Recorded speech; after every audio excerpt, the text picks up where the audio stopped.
sa mga pabugo-bugo o mga binayra, nanata sa pre-procurement conference stage ato ang procurement process. Meaning niya na ang PAC maghatag ng schedule, correct? Oo. I-post na, di ba? After sa pre-conference, no? I-post. Sundo na ito itong guidelines na giset sa DILG nga unahon ang sagip-saka, no? Nga mga accredited nga mga kooperatiba.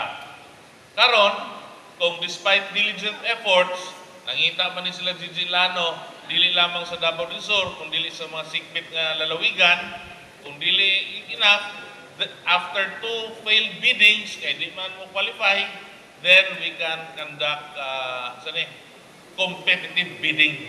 But always competitive and according to process. Remember, after the first failed bidding, i-publish na po na, i-post na po na. No? So, katong mga troluloy diha, mga troluloy, paabot lang mo, kaya lagi mo taga-agbugas, kaya taga-agbugas katong mga pabrika ayo. No? Dili lagi. And kinsa mo kung di gustong mahatag na ni, kaya gilalimang ka, kung mahatag na nato, pulihan na po lang, muhatag na po. Di ba? But always in strict observance of the law. Okay? Masing ang ubang gobernador o probinsya, nagstorya sila ni Yvonne, maog yapon problema, kaya sundon man ang proseso. Unless nga, willing ta ang priso, di na ito sundon, priso ta ng back, priso ta na.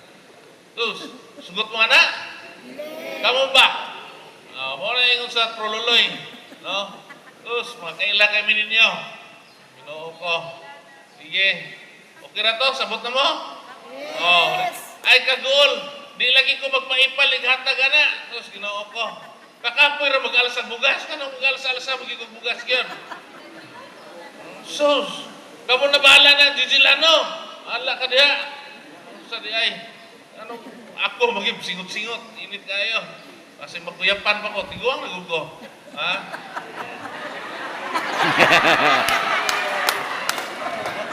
Tiguang, John. So, sa mga media na magbinulok, John, masking kabalo sila na ay procurement, na ay proseso, hala, magsigi, John, o patagad.